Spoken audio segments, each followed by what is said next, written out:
জানেন তো, বিয়েটা যদি না হতো তাহলে কোনোদিন অনুভবই করতে পারতাম না প্রতিকূল পরিবেশ কাকে বলে, বা একটাতে যে দুইটা দুনিয়া থাকে সেটাও আমি কখনো কল্পনাও করতে পারি। আসলেই কিন্তু সময়ের সাথে সাথে একটা মেয়ে খুব ভালোভাবে এটা বুঝতে পারে, নিজের বাড়ি আর শ্বশুর বাড়ি কিন্তু কখনোই এক হয় না।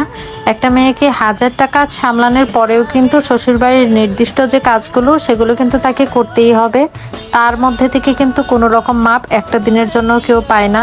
ধরুন না, একটা মেয়ে হচ্ছে নিজে সকাল থেকে উঠে নিজের পড়াশোনা শেষ করা, প্লাস নিজের যদি কোনো জব থাকে সে সেই জবের ক্ষেত্রে চলে যায়, তারপর সারাটা দিনের জন্য আবার রান্না বান্না সব কিছু কিন্তু করে রেখে যেতে হয়। আবার যারা হচ্ছে ব্লগিং লাইফে আছে তারা যে শুধু খুব আনন্দে আছে বা খুব আরাম করে, ব্যাপারটা কিন্তু এরকমও নয়।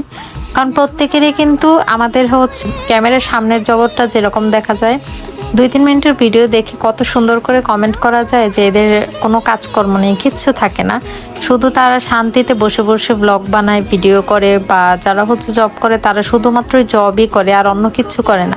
এমন অনেকগুলো ফ্যামিলি আমাদের হচ্ছে সমাজে দেখা যায়, যেসব ফ্যামিলিতে তার ফুপি শাশুড়ি, চাচি শাশুড়ির মতো কিছু কিট থাকে। সেই কিটেরা তো থাকেই, তার পাশাপাশি অনেকে শ্বশুর শাশুড়ি প্লাস নিজের হাজবেন্ডটাও কিন্তু এরকম অনেক ফ্যামিলিতেই আছে, যাদের জন্য তাদের লাইফটা, প্রত্যেকটা মেয়ে বললে ভুলই হবে, বাট খুব ভাগ্যবতী মেয়ে তো আমাদের সমাজে খুব কমই দেখা যায়। তাদের জীবনটা কিন্তু দুর্বিষহ হয়ে উঠছে এই সব টাইপের মহিলাগুলোর জন্য। আজকের কথাটা হয়তো অনেক আপুদেরই মনে একদম গেঁথে যাবে, কারণ তাদের নিজের জীবনের সাথেও একদমই মিলে যাবে। এটাই কিন্তু আসলে বাস্তব ক্ষেত্রে এটাই হচ্ছে আমাদের সমাজে। কারণ এখনকার মেয়েরা কিন্তু আগের মতো শুধুমাত্র ঘরে বসে থাকে না, যে শুধু সংসারের কাজ করবে, স্বামীর সেবা যত্ন করবে, আর কোনো কাজই তাদেরকে করতে হয় না। কারণ এখন অনেক ফ্যামিলি আছে যাদের ফ্যামিলিতে কিন্তু একজনের উপার্জনে ফ্যামিলিটা ভালোভাবে চলেও না, এরকম আছে। কিন্তু সেসব মেয়েরা কিন্তু চাইলেও বলতে পারে না মানুষকে, তো দেখা যায় যে তার জবও করতে হবে, আবার সংসারের সব কাজকর্মও করতে হবে। আবার অনেকে কিন্তু সে কারণে ব্লগিং এই লাইফটাকেও বেছে নেয়, তাকে হচ্ছে সংসারের সব কিছু মেনটেন করে আবার ব্লগও বানাতে হবে।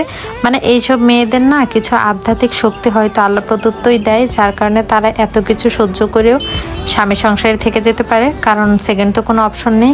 কারণ আমাদের এই বাঙালিদের জীবনে তো বিয়ে একটাই, আর প্রতিটা মেয়ের জীবনে কিন্তু আমরা এটাই বিশ্বাস করি যে বিয়ে কিন্তু জীবনে একবারই হয়। এই ভিডিওটা একটা আপুর কমেন্ট থেকে ইন্সপায়ার্ড হয়ে করা। তো ভালো থাকবেন সবাই।